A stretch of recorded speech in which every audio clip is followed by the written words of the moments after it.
Balik po ang ating pong programang Concern ng Bayan na kung saan every Monday po tayo ng 8 p.m. Ako po ay nagpapasalamat sa lahat po ng mga nakaantabay online, sa lahat po ng mga sumusuporta po sa Parañaque Net Radio Worldwide. Maraming salamat po sa patuloy na pagbibigay po sa amin ng suporta. Okay, sa pagla-like, pag-share, pag-comment po sa lahat po ng aming mga posting. Maraming salamat po sa inyo.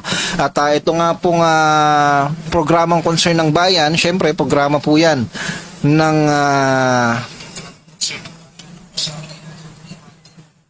programa po ng mga Parañaqueño. So maraming salamat po, and again nagpapasalamat po ako sa himpilan ng Parañaque Net Radio Worldwide to make this possible, At yung mga nasa online world, kindly like and share upang mas marami pong makapanood po ng ating pong programa ngayong gabi. Gusto ko nga pong batiin lahat ng mga nasa online world, syempre lahat po ng mga admins po ng mga group na kung saan ay patuloy po nag-a-approve sa amin pong mga posting. Maraming salamat din po sa inyo. And again, ito nga pong Concern ng Bayan, syempre hosted by yours truly, Kuis Gerald, at babalik po tayo ngayon pong nagbabalik po tayo ngayong Monday, at gusto ko nga pong balikan itong topic na to na kung saan dapat pag-uusapan natin to last week. Ang problema nga lang kinulang po ako sa oras dahil nga po meron tayong nakalaan lang na slot o oras para sa atin, but still today pagpapatuloy po natin ang atin pong nasimulang episode o programa. Ito nga pong Concern ng Bayan, ngayong gabi ay mag-uusapan natin ng isa sa pinaka-importanting topic na kung saan importante pag-usapan po ito dahil ito po ay talagang naka-apekto po sa atin pong komunidad. At gusto ko nga pong pasalamatan din syempre ang mga lingkod bayan na kung saan talagang nagpursige na ipa-implement ito pong klase ng ordinansa o batas. Kaso, sa mga hindi inaasahang mga pangyayari, meron pong nakapukaw po ng atensyon po natin, at meron pong nakapukaw po ng atensyon ng taong bayan at mamamayan. Ito nga pong Safer Cities Initiative na kung saan pinangunahan nga po ito ng atin pong magaling na sekretary ng DILG na ito pong si SILG John Vic Remulla. Bagamat napakaganda ng programa at ordinansa, batas, hindi may iwasan na merong nagkaroon ng problema. Ito nga pong atin pong pag-uusapan ngayon ito pong paghuhuli sa mga nakataples, di ba? Paghuhuli sa mga kabataan tuwing gabi, papatigil ng mga karaoke tuwing gabi. Yan po yung mga nakapaloob sa tinatawag na Safer Cities Initiative na kung saan pag-uusapan nga natin po ngayong gabi. Okay? So, sa lahat po na may mga concern, kindly comment down below at atin pong pag-uusapan yan at atin pong babanggitin o i-shoutout po sa ating pong programa. Pero sa ngayon, pag-uusapan po man natin, topless po sa kalsada. Ito po ba'y disiplina o diskriminasyon?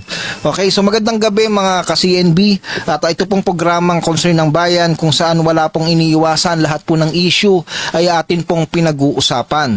At nung mga nakaraan nga po na mga araw o linggo, nagsimula na nga po yung tinatawag na Oplan Galugad o yung tinatawag nating Safer Cities Initiative sa pangunguna nga po ng DILG. Bagamat ito po ay naging maayos po sa mga ilang lungsod, meron naman din pong nasobrahan po. Okay, nasobrahan po sa pagpapa-implement. Ito nga pong yung mga nakaraan nga lang po, 'di ba, na meron pong nag-viral regarding po dito. So ngayong gabi, pag-uusapan po natin yung paghuli po sa mga nakataples sa kalsada dahil nga po napaka-importanting pag-usapan po ito may mga kumakalat po na mga reklamo, may mga kumakalat po online na medyo naabuso daw po itong Oplan Galugad o ito pong paghuli sa mga nakahubad sa kalsada. Bagamat sa ibang cities o sa ibang lungsod, okay, including the city of Parañaque, and I think naman naging successful. Ito naman pong sa mga ibang city katulad po ng mga nabanggit natin na sa kadahilanan nga po ng hindi pagpatupad ng tama ay nakita natin kung paano po humingi ng dispensa ito nga pong ating DILG secretary. Okay? So,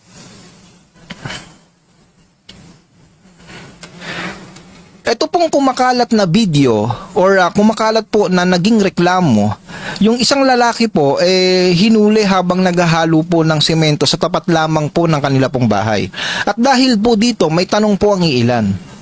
Oplan galugad ba ito or paghuhuli po ng wala sa lugar? Ito po ba'y disiplina o may bahid na po ng pagiging anti-poor? That's the word. Ito pong anti-poor na sinasabi. Ito nga po bang oplan galugad anti-poor nga po ba ito? Diba? So, unahin po natin.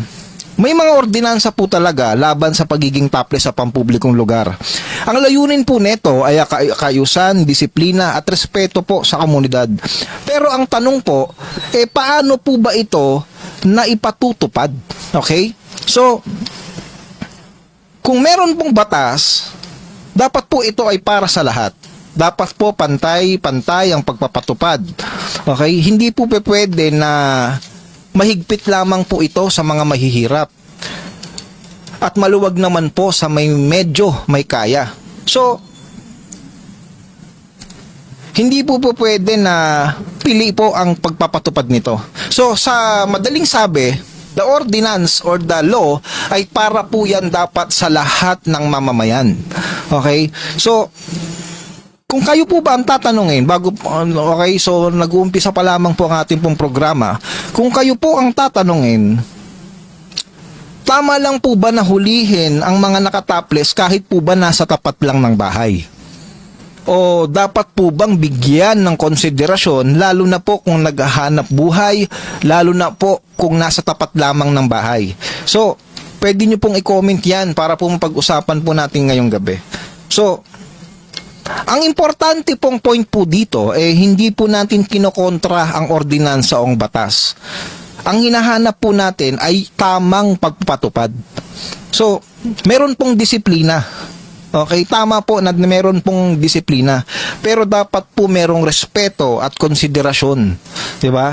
So, ang tunay po kasing hustisya ay hindi lamang po sa pagkakaroon po ng batas, kundi po sa patas na pagpapatupad nito. Kung meron pong batas, ito po'y dapat lamang nasundin, pero kung may nagpapatupad, dapat po merong puso. Diba? Napakagandang statement po niyan dahil napaka-importante po ng puso sa pagpapatupad, hindi lamang po sa ordinansa at batas. Diba? Kahit po sa pagbibigay po ng ayuda, dapat po may puso yan. Diba? Sa lahat po ng mga nasa lingkod bayan, kailangan po talaga ng puso para po, diba, merong halong pagmamahal dapat ang pagtatrabaho lalo na't po nasa gobyerno. Diba? So,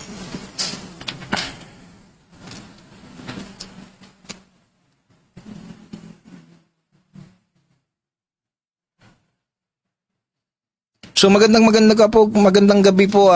Bago po ako magpatuloy, gusto ko pong regards po lahat ng mga nasa online world. Gusto ko po kayong batiin. Maraming salamat po sa inyo pong mga comment, sa inyo pong mga panonood po. Okay, so basahin po natin ang unang comment po ngayong gabi. Sabi po dito sa ating comment section, sabi po ni Mayan C, bakit po mga drivers and riders lang po nakakatanggap ng ayuda? Okay, so ulitin ko po Tanong po ni Mayan C, bakit po mga drivers and riders lang po ang nakakatanggap ng ayuda? Sila lang po ba ang naapektuhan ng ganitong krisis? Sana maging patas din ang gobyerno natin, lalo na po dito sa lungsod ng Parañaque. Okay, sa pagkakaintindi ko po, ang una po talagang naapektuhan ay talaga pong yung mga nasa transport community. Ngayon, kung tayo po ay nanonood ng mga balita or alam po natin tinatawag na tayo po ay aktibo sa mga news and current affairs po na nangyayari po sa ating bansa. Isa na po sa mga nakikita nating binibigyang solusyon, magkakaroon po ng tinatawag na pag-aaral regarding po sa pagbibigay din ng ayuda sa mga minimum wage earners, kasama na rin po ang mga middle wage earners o yung mga nasa middle class. So, marami na pong mga news o mga balita na kung saan maaari po na posible rin na mabigyan ng tulong pinansyal o ayuda ang mga nasa nabanggit na sektor. Ngayon, dito naman po sa lungsod ng Parañaque, kung kayo po ay antabay po talaga at nanonood po or tayo po ay followers po ng Parañaque Net Radio sa pangunguna nga po ng programang Konseyo ng Bayan, meron na pong paparating na ayuda specifically para po sa mga sektor ng vulnerable, diba? Unang-una na po dyan yung tinatawag nating PWD, di ba? Andyan na rin po yung solo parent. Andyan na rin po yung sektor ng 3 gulong. So, kung inyo pong iba-backtrack ang amin pong himpilan o ang Parañaque Net Radio, syempre po ang Konseyo ng Bayan, ibinalita na po namin yan na kung saan ang ating pong lungsod ay seryoso din pong tulungan ng mga vulnerable sector, kabilang nga po yung mga nabanggit ko. Ano po ba yung proyekto na nakita po natin? Ito pong pagbibigay po ng supply ng bigas sa susunod po na buwan. 10 kilos per month sa mga nasabing sektor. So, Ate Mayan, sa totoo lang, ang gobyerno po natin ay kumikilos, especially dito sa lungsod ng Parañaque. Sa lahat naman po ng mga abiso at mga plataforma or tinatawag nating programa, nandyan po ang pages po ng atin pong, syempre ng ating pong butihing Mayor Kuya Edwin Olivares para po sa mga updates. So tayo po ay patuloy na, alam nyo na, umaasa na kung saan mas gagawin po nila yung kanila pong best effort para po matulungan hindi lamang po ang mga riders at drivers, kasama na rin po ang mga nasa middle class at mga minimum wage earners, kasama na rin po dyan syempre yung mga vulnerable sector. So sa panahon po natin ngayon, napaka-importante po ng tinatawag na pagtutulungan at pag-intindi sa sitwasyon. So maraming salamat po sa inyong pong comment at so sa lahat po ng mga nasa comment section po natin, pwede po kayong mag-comment para po at least ay mapag-usapan po natin kung ano po ang inyong pong mga concerns, at kung kaya pong sagutin po yan ngayong gabi, susubukan po natin na bigyan ng opinyon, subukan po natin bigyan ng kasagutan ng inyong pong mga tanong. So maraming salamat po. Okay, so mag-share lang po tayo .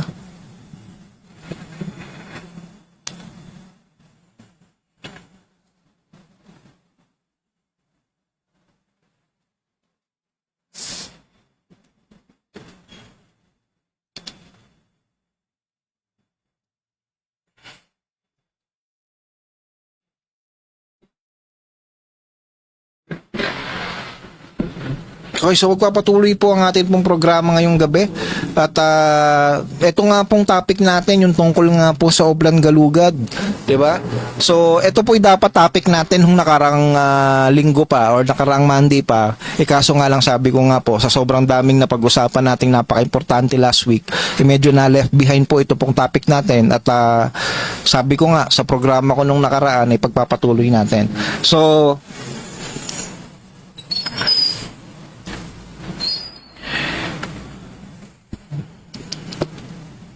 yung mga kumakalat po na reklamo na may nahuhuling araw po na nasa tapat lang ng bahay, pero linawin po natin. Okay, so may umiiral pong batas at ordinansa po tungkol dito. Ngayon, mga ka-CNB, ang batas po ay ginawa para po yan sa kaayusan. Hindi po para mang-abuso, kundi para po magkaroon ng disiplina sa komunidad. Okay? Sa kabilang anggulo, kung papayagan natin na baliwalain ng simpleng ordinansa, ano pa po ang susunod? Ngayon, topless, 'di ba? Binigyan po natin ng konsiderasyon. Bukas iba na naman pong paglabag yan. Dito po nagsisimula yung pagkawala ng kaayusan. So papaliwanag po natin yung tinatawag na yung verso po na yan. So sabi po dito, kung papayagan po natin na baliwalain ang ordinansa, kahit simple lamang po, doon po nagsisimula yung pagkawala ng kaayusan. Okay? So yun po ang totoo niyan. Kaya po ang atin pong mga law enforcement ay talagang seryoso na ipatupad. Ngayon, dahil nga po sa kakulangan din, 'di ba? So inaamin naman po ng atin pong DILG sekretarya na may kakulangan sa guidelines, merong kakulangan sa impormasyon. Kaya po doon po nagkaroon ng problema. Pero kung titingnan po natin sa kabilang banda, and we are looking on the brighter side, ang atin pong mga kapulisan at ang atin pong mga law enforcement ginagawa lamang po ang mga kanilang tungkulin. Okay? Yan po ang tinitingnan po natin diyan. Okay? So, ang mga kapulisan, ang atin pong mga law enforcement ay ginagawa lamang po ang kanilang tungkulin. Hindi po nila trabaho ang mamili. Hindi po nila trabaho ang manghusga. Ang trabaho po nila ay mapatupad ng batas o magpatupad ng batas. At kung merong batas, dapat po itong sundin ng lahat. Okay, so yan po ang totoo niyan. So hindi po ang batas po, okay, ay nandiyan para sundin po ng mamamayan. Ngayon, ang mga kapulisan ginagawa po nila yung kanila pong tungkulin. 'Di ba? So mas maganda po na ang ating pong mga kapulisan ay ginagawa ang kanila pong tungkulin kaysa po sa hindi. Yan po ang totoo niyan. Pero sabi ko nga, kung titingnan din po natin ang kabilang banda, hindi naman po pwede na wala pong puso ang pagpapa-implement. Pero syempre mahalaga rin po ang tinatawag na maayos at may konsiderasyon na pagpapatupad. Yes, ang disiplina, meron po yung respeto. Yan ang dapat nating hinahanap. Napaka-importante po ng respeto sa pagpapatupad ng batas. 'Di ba? So, ang totoo po niyan, hindi po anti-poor ang batas. Anti-disiplina ang paglabag. Yes, that's correct. Ang hindi po pagsunod po nito ay kawalan po ng disiplina. Kung gusto natin ng maayos na komunidad, magsimula po muna tayo sa simpleng pagsunod. 'Di ba? Napakaganda pong quote niyan dahil kung gugustuhin po natin na maging maayos po ang atin pong komunidad, dapat po maging maayos po tayong mamamayan. Tulad po sa simpleng ordinansa. Marami po nagsasabi na ang Safer Cities Initiative, yan nga po yung paghubad sa kalsada, 'di ba? Curfew sa mga kabataan, andyan din po yung tinatawag na pagbabawal sa pag-inom sa labas or yung pagtigil sa mga nagbibideo kayo sa gabi. Yes, tama. It's a simple ordinance o simpleng batas. Marami pong nagmamaliit sa batas na yan, sa ordinansa na yan. Ang tanong, tayo po ba ay sumusunod? 'Di ba? Tayo po ba sa simpleng batas na sinasabi po ninyo or sa simpleng ordinansa na sinasabi po ninyo, tayo po ba ay sumusunod? Dahil po sa simpleng pagsunod, sa simpleng ordinansa, sa simpleng batas, nandyan po nagsisimula ang pag-unlad ng atin pong komunidad. Dahil po sa simpleng ordinansa or batas, kung hindi po tayo marunong sumunod sa mga yan, wag na po nating asahan ng umunlad ng atin pong bansa. Diba? So, maraming salamat po syempre yung ating po number 1 na supporter, di ba? Atin po number 1 supporter dyan po. Magandang gabi po, CNB Quiz Gerald. Magandang gabi sa iyo. Thank you so much sa iyong panonood. Ayan. So, ulitin ko, kung gusto po natin ng maayos na komunidad, magsimula tayo sa simpleng pagsunod. That's the very good line. Kasi unang-una, marami nagsasabi, simpleng batas lang yan. Di ba? Yung safer cities na yan. Di ba? Ang tanong kasi, imbis na sundin natin, nandun kagad tayo sa tinitingnan natin kagad kung paano tayo magrereklamo eh. Di ba? So, yun yung medyo dapat baguhin natin ng konti. Di ba? We must abide. Di ba? Mas maganda na sundin muna natin bago tayo magreklamo. Kasi kung nakaabang tayo sa reklamo kagad, wala tayong ibang titingnan kundi yung kamalian. 'Di ba? So yun ang totoo niyan.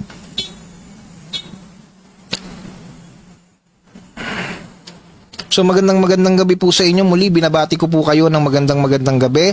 At ating nga pong oras ay 8:20 ng gabi. At sa lahat nga po ng nasa online world, naway kayo po ay nasa mabuting kalagayan, di ba? Naway pagpalain tayo palagi ng ating poong may kapal. Maraming salamat syempre sa pagpapala. Sa hirap po ng buhay ngayon, di ba? Na tayo po ay nakakaraos sa araw-araw. Yan po ay pagpapala. So, ayan. So, tuloy-tuloy po tayo sa ating pong programa ngayon. Dahil po ang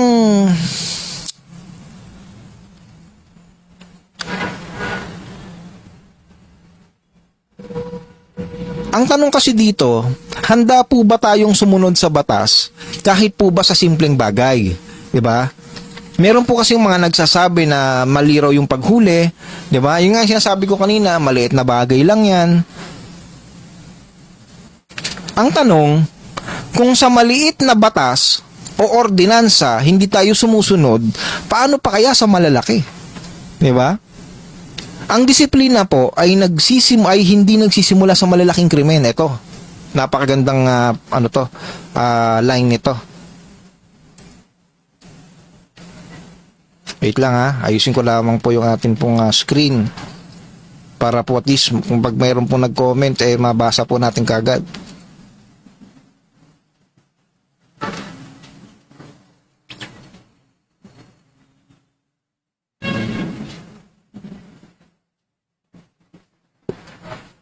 Okay.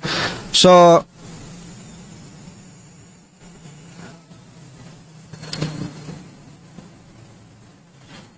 eto po.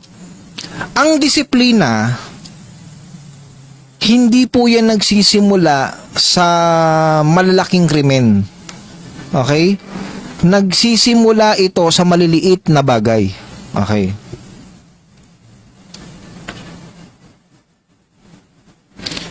Pagsunod sa simpleng ordinansa, pagrespeto po sa public space, pag-iingat po sa kilos natin sa komunidad. Dahil po sa totoo lang, kung hahayaan natin, ito yung tinatawag na yung pwede na yan, ganyan. Dahil kung hahayaan natin ang pwede na yan mentality, unti-unti pong mawawala ang respeto sa batas. Hanggang sa magiging normal na ulit yung paglabag. Okay, bibigyan ko po kayo ng example. Ito pong curfew tuwing gabi. Diba? Sabi ko nga, bata pa lamang po tayo, alam na po nating may curfew. Ang problema, hindi po napapa-implement ng maayos hanggang sa nagiging normal na lang ang mga kabataan sa daan kahit gabi na. Which is, alam naman natin na may ordinansa. Alam naman natin na may batas. Diba? Nandun na yung pagkakamali na walang strict implementation. Diba? Ngayon, ibinalik ng atin pong DILG, ng atin pong LGU. Diba? Tapos, ang mahirap po dito, kukontrahin natin yung pag-i-implement hanggang sa mawawalan po ng tinatawag na nandun kasi yung yung ano dito tawag dito, yung pwede na yan na mentality na Diba? Na wag na lang nating hulihin, bigyan natin ng konsiderasyon hanggang sa nagiging normal na lang yung paglabag. Diba? Dahil sa dahil ko nga, sa inasabi ko nga, sa simpleng paglabag, nandun nagsisimula eh. Nandun nagsisimula yung tinatawag na pagkawala ng respeto sa batas. Actually, hindi po problema ang batas o ordinansa. Ang problema po ay yung hindi pagsunod. Hindi po hinuhuli dahil mahirap ka or dahil pinili kang hulihin, di ba? Ayun po kasi ang ano dyan eh, ang problema. Okay? So, ulitin ko hindi po problema ang batas o ordinansa. Ang problema po rito ay yung hindi pagsunod. Hindi ka hinuhuli dahil mahirap ka. Hinuhuli ka o huhulihin tayo kung meron tayong nilabag. 'Di ba? Dahil may nilabag kang patakaran o meron tayong nilabag na ordinansa, doon po papasok yung pag-e-enforce ng batas o ordinansa. Dahil ako po naniniwala na ang isang taong disiplinado ay hindi kailanman matatakot sa batas. Why? Kasi alam niya kung ano ang tama at mali. Alam na natin na mali ang lumabas ng nakahubad. Bakit pa natin gagawin? Alam na natin na may curfew sa mga kabataan dyan. Alam na natin na may curfew. Bakit pa tayo lalabas ng hating gabi? Alam na natin na bawal ang curfew, bawal ang videoke paglampas na ng alas 10. Bakit natin gagawin? Alam na natin na merong ordinansa, may batas para sa mga kontra sa mga nag-iinuman sa daan o sa labas. Bakit pa natin pilit na gagawin? 'Di ba? Inuulit ko, ang isang taong marunong dumisiplina sa kanyang sarili o merong respeto sa batas, may respeto sa bayan, may respeto sa sarili, hindi yan gagawa ng alam niyang ikalalabag niya sa batas. Diba? So, ang kapulisan po natin at mga enforcer po natin, hindi nila trabaho ang maging popular. Ang trabaho po nila ay ipatupad ang batas. At kung hindi nila gagawin yan, ang tanong, sino po ang magpapatupad?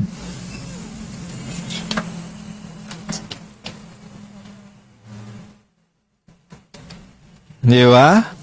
So, yun po ang gusto kong ipunto po rito. Ang isa pong gusto kong ipunto, bakit natin palaging isinisisi paminsan sa ating mga men in uniform na kung saan ang trabaho nila ay ipatupad ang batas. Di ba?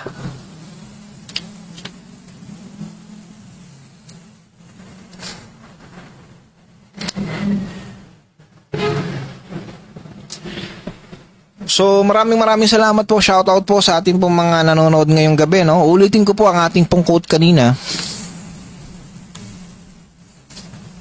Ang mga kapulisan po natin o ang atin pong mga law enforcement, 'di ba? Kasama na po diyan yung DILG, LGU, 'di ba? Trabaho po nila na ipatupad. Okay? Ang mga kapulisan po natin, trabaho po nilang ipatupad ang batas. At kung hindi po nila yan gagawin, ang tanong, sino po ang magpapatupad? Gusto po natin ng maayos na kalsada. Gusto po natin ng ligtas na komunidad. Pero sa kabilang banda, ayaw po nating sundin ang sinasabi po ninyong simpleng batas o ordinansa. Hindi po pwede. na pwede na yan. Bigyan ng konsiderasyon yan. Sa batas, kung gusto po nating umayos ang komunidad, kailangan po natin niyang sundin. Di ba? So, yan po ang totoo.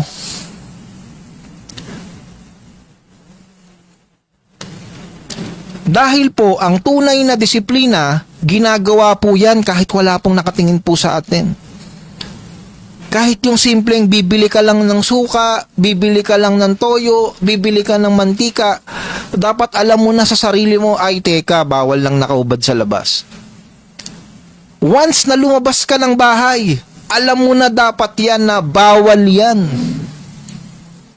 Gusto natin nang umunlad yung bansa natin, gusto natin nang umunlad yung atin pong komunidad, gusto natin mawala ang adik sa kalsada, diba? Gusto natin na mawala lahat, maging safe ang atin pong community.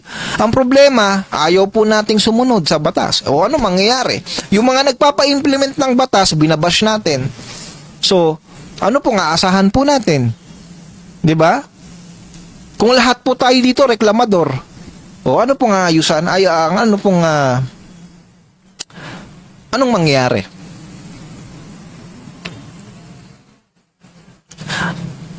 Ang kaayusan po ng bayan, hindi lang sa gobyerno nang gagaling. Nagsisimula po yan sa atin pong mga sarili.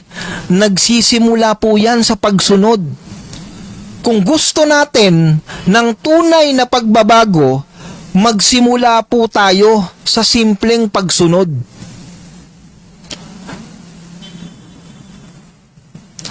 Yan po ang totoo. May gobyerno po tayo, mas ginugusto po nating kontrahin ng kontrahin. 'Di ba? Ang mangyayari po niyan, dahil nga ayaw po natin ng namumuno, aawayin natin kahit may ginagawa naman. 'Di ba? Dahil nga ayaw natin ng dahil hindi natin siya binoto ng eleksyon, ang mangyayari, hanggang nakaupo yan, kukontrahin mo ng kukontrahin. So, yun po ang nangyayari. Kaya hindi po nagkakaroon ng, alam nyo na, kaya po mabagal ang pag-usad ng atin pong bansa o atin pong komunidad. That's one of the reason, the reality about, alam nyo na, yan po ang pangit sa sistema ng political sa bansa. Inuulit ko, binibigyan diin po natin. Hindi po mali ang pagpuna sa mali. Kung mali, 'di ba? Wala pong problema. Pero kung tama naman, 'di ba? At hahanapan natin yan ng butas, hahanapin niya ng kamalian, pinipilit nating mas tingnan yung kamalian. Ang mangyayari po niyan, hanggang, alam niya na, hanggang matapos po ang termino ng isang lingkod bayan, ang lagi mong makikita yung mali. Inuulit po natin, hindi po masama ang pagpuna sa kamalian. Pero sa kabilang banda, tingnan naman po natin yung ginagawang mga aksyon. Dahil po, ang pag-unlad po ng isang komunidad ay nagsisimula po yan sa pagtutulungan.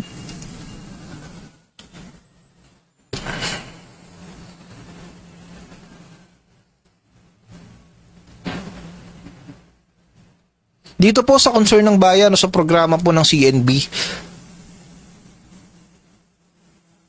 nandun po tayo sa tinatawag na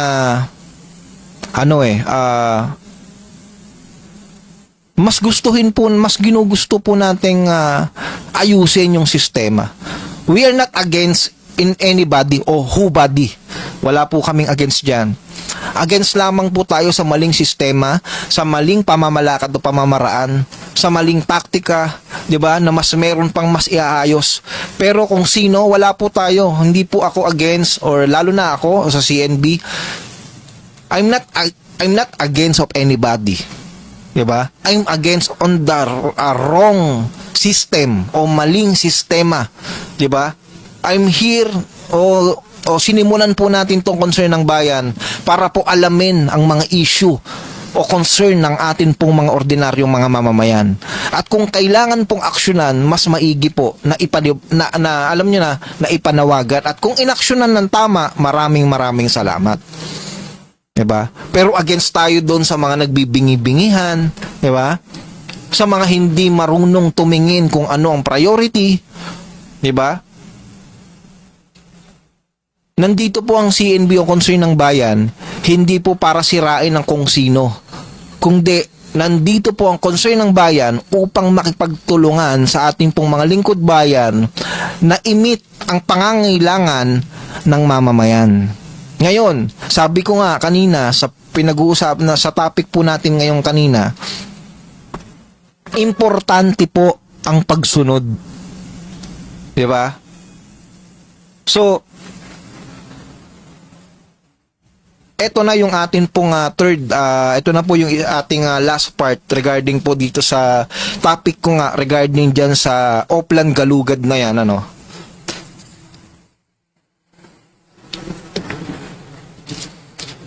Dahil nga po sa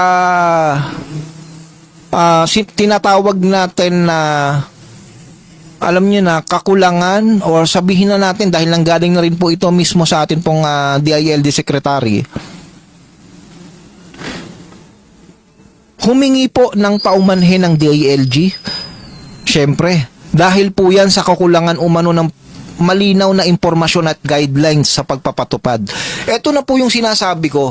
Kung kayo po ay nakasubaybay po sa programa ng Concern ng Bayan, mahigpit po nating sinasabi na napaka-importante ng information dissemination. Napaka-importante po ng tamang impormasyon kung paano po ipatupad ang isa pong programa.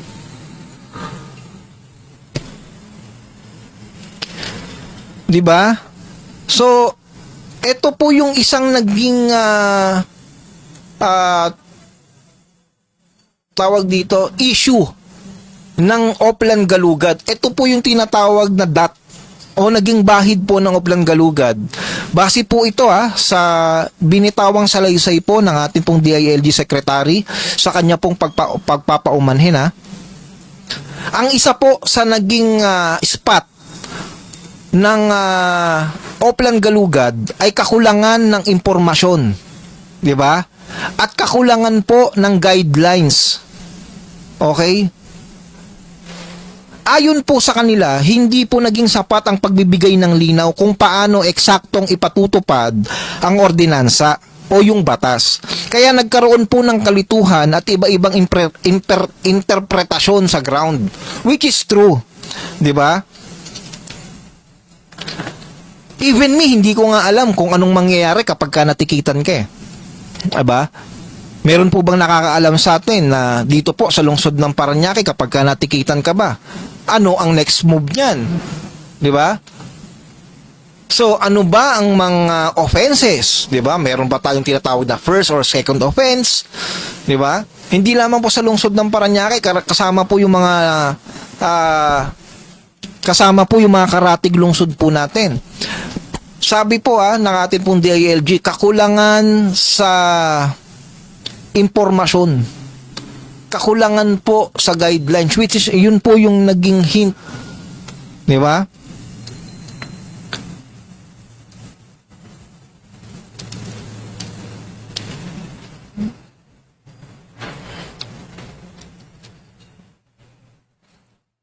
Nakikita ko lamang po dito, isa sa nakikita ko, na pwede nating tingnan na brighter side kung hanggat maaari,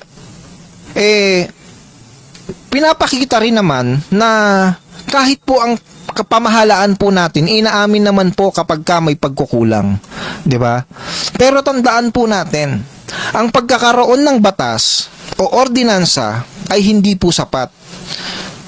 Base po sa experience o sa issue po ng Oplan Galugad na ito, kailangan po malinaw ang guidelines, kailangan po pare-pareho ang implementasyon, kailangan po naiintindihan ng parehong enforcer at ng mamamayan, di ba? Kung hindi malinaw ang patakaran, doon po magkakaroon ng kalituhan, doon po magkakaroon ng reklamo, at mawawala po ang tiwala ng tao. Kaya ang disiplina, hindi lang dapat ipinatutupad, dapat ipinaliliwanag din po ng maayos.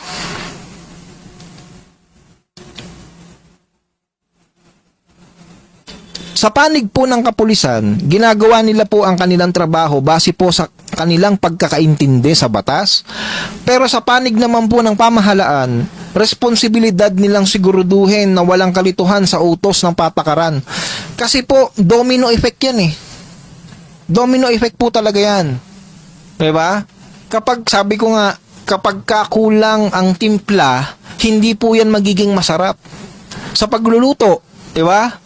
Kapag kakulang yung timpla natin, never na never magiging masarap yan. Kasi nga po kulang. Ganon din po sa pagpapa-implement ng ordinansa at batas. Kapag kakulang ang instruction, mali ang impormasyon, mali ang pagpapatupad.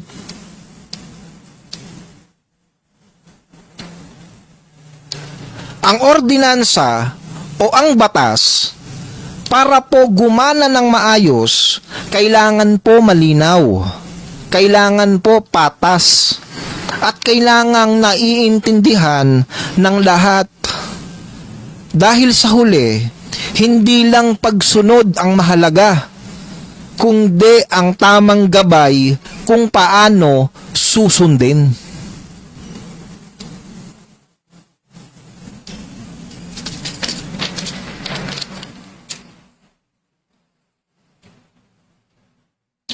So tinimbang po nating maigi ang dalawang panig. Ito pong kapulisan o yung DILG po natin, yung enforcement po natin, kasama rin po yung mga ordinaryong mamamayan.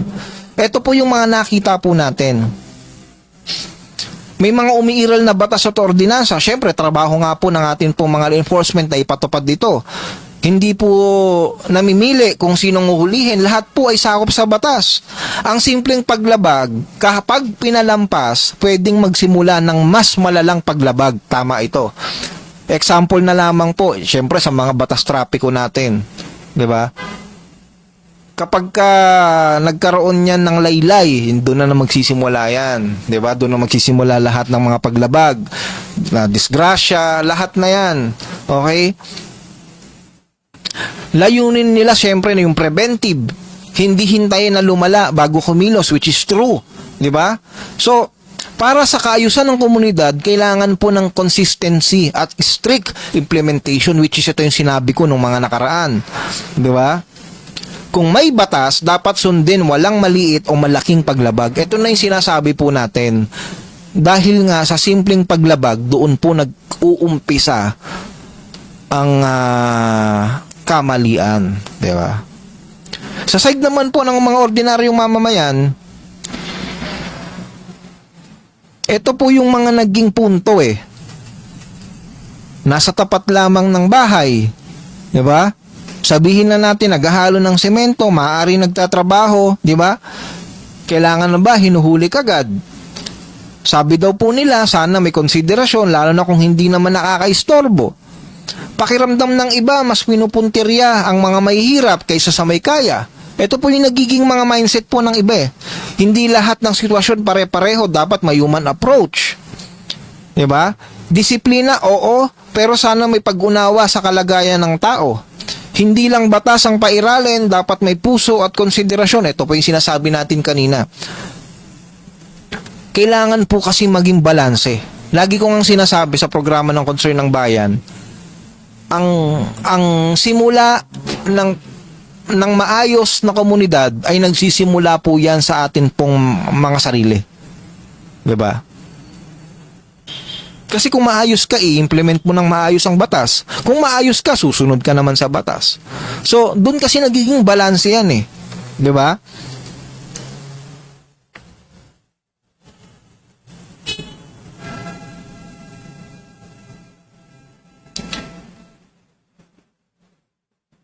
May batas po na kailangang sundin. At may tao na kailangang unawain. Ang tunay po na maayos na lipunan, hindi lang mahigpit ang pagpapatupad. ng batas o ordinansa, kung di patas at makatao. Yan po ang totoo niyan.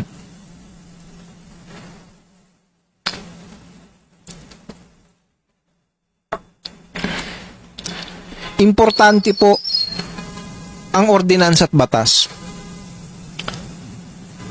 Kasi subukan po nating walang batas, subukan po nating walang ordinansa. Diba? Subukan po natin kahit isang araw lang, 2 araw, 3 araw, lahat ng batas, halimbawa na lang, experiment ka, lahat ng batas, tanggalin natin. Ang gulo ng mundo. Diba? So, yan po ang mga punto po natin ngayong gabi, at sana kahit papano nabigyan ng linaw, or kahit papano napunto po natin ang kailangang pag-usapan dyan po sa tinatawag na Safer Cities Initiative na yan, yung Oplan Galugad na yan. Pero sa dulo, mga kababayan, mga ordinaryong mamamayan, mga Parañaqueños, ang tamang pagpapatupad ng batas, tayo po ang panalo dyan. Diba? Subukan po natin, diba, na sundin natin kung ano yung tama. Mas magiging maayos ang ating pong komunidad. Yan po ang totoo niyan. Kasi po, sa totoo lang,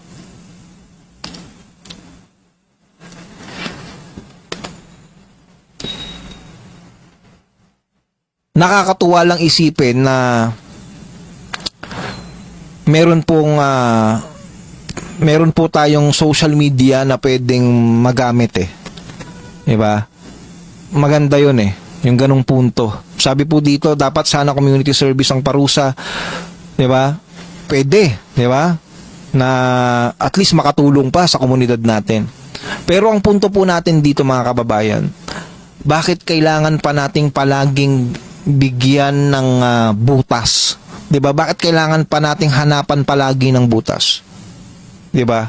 Lalong-lalo na yung bansa natin. 'Di ba? Lagi nating gustong sirain yung atin pong bansa. 'Di ba? So kasi as a law-abiding citizen, importante po talaga ang pagsunod. Diba? So sa panahon naman po natin, ang Pilipinas po ay demokrasyang bansa. At ito nga pong Safer Cities Initiative na to, o ito pong Oplan Galugad na to, minsan nami-misinterpret natin, 'di ba? Na kung titingnan po natin yung mga comment sections, 'di ba? Kung magbabasa tayo ng mga comment section, 'di ba, na bakit daw yung mga alam nyo na nasa flood control hindi pa rin nakukulong hanggang ngayon, 'di ba?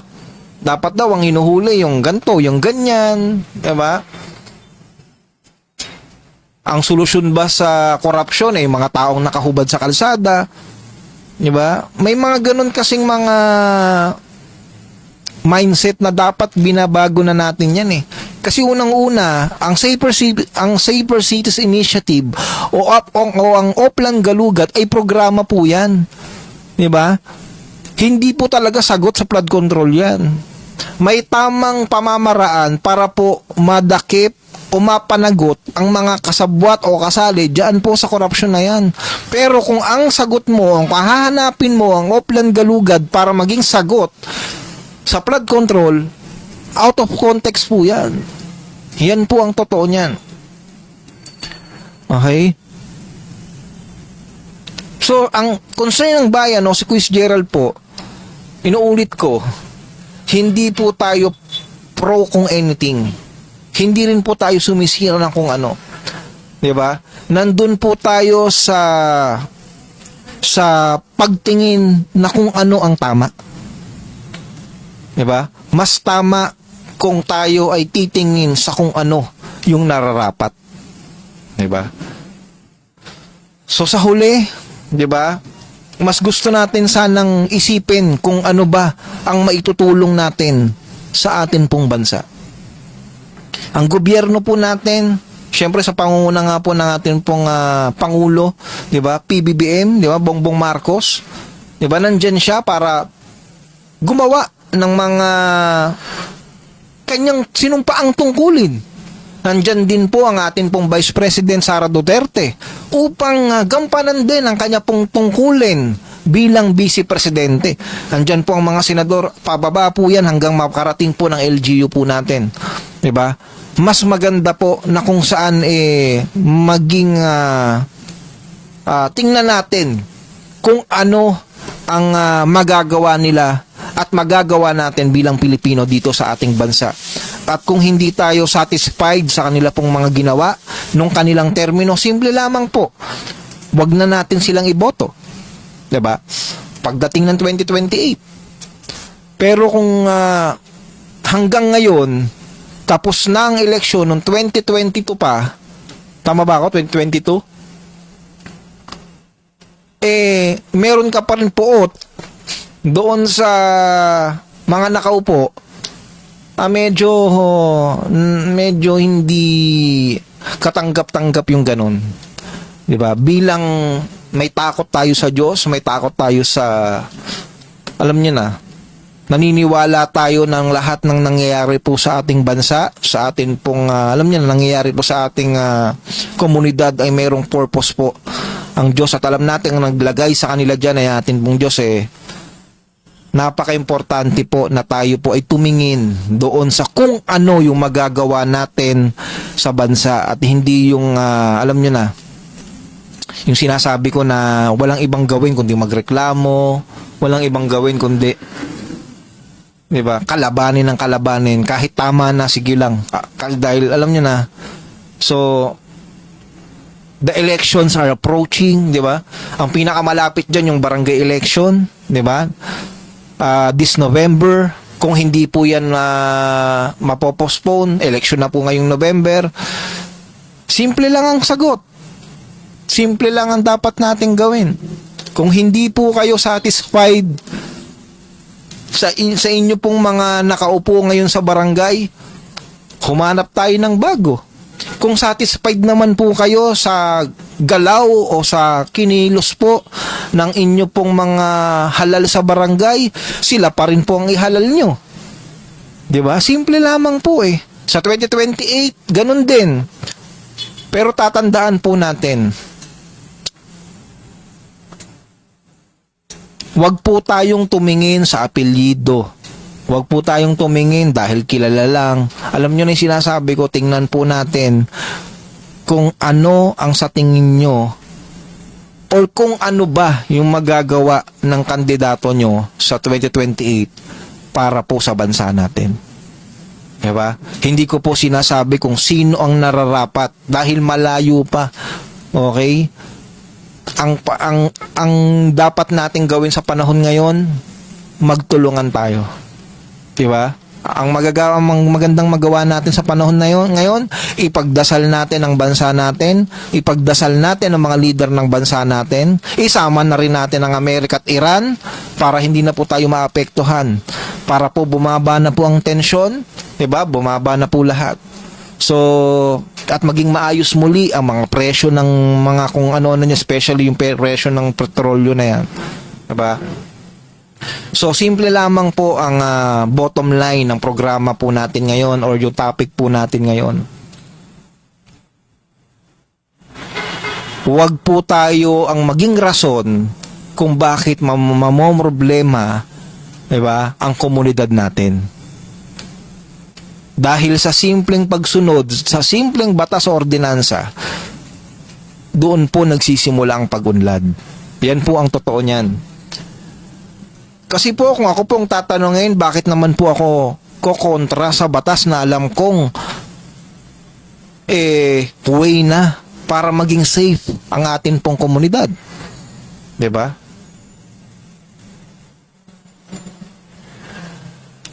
Ganun lamang kasimple yan. Ganun lamang po kasimple yan. So,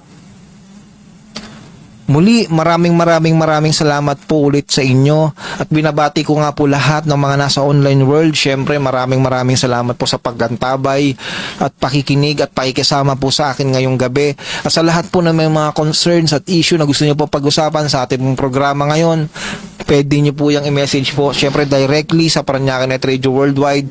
At hinihingi ko na rin po ang suporta po ninyo sa lahat po ng programa ng Parañaque Net Radio Worldwide. Syempre sa pangunguna nga po yan ng concern ng bayan. Syempre ng yours truly, Kuya Gerald. Nandyan din po ang Media Patrol ng ating pong founding chairman Gaspar Latam. Diba? Na napakaganda ng topic ngayon, diba? Diba? Alam nyo na. So, sa pangatlo, yung kontrapunto ng atin pong Kuis Jun Palacol, nandyan din po ang Teleradyo Diaryo ng atin pong Kuya Reden Oro, nandyan din po ang Usapang Kalye ng atin pong Kuya Jojo Santeco. Diba? Suportahan nyo po ang lahat mo ng mga programa na yan at alam ko naman ng lahat ng yan, merong kanya-kanyang strength at merong purpose ang lahat ng mga programa na yan at makakaasa kayo na ito pong Parañaque Net Radio Worldwide ay hindi titigil upang magbigay ng maayos at dekalidad na programa para po sa mga Parañaqueño at para sa lahat ng Pilipino. So maraming salamat po sa inyo at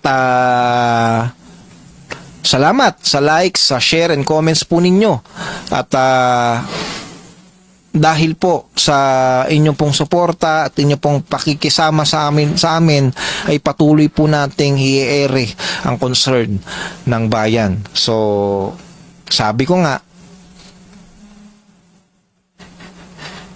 ang concern ng bayan ay programa po yan ng mamamayan, 'di ba? Na kung saan pinag-uusapan po natin ang mga issue at concerns po na dapat pag-usapan.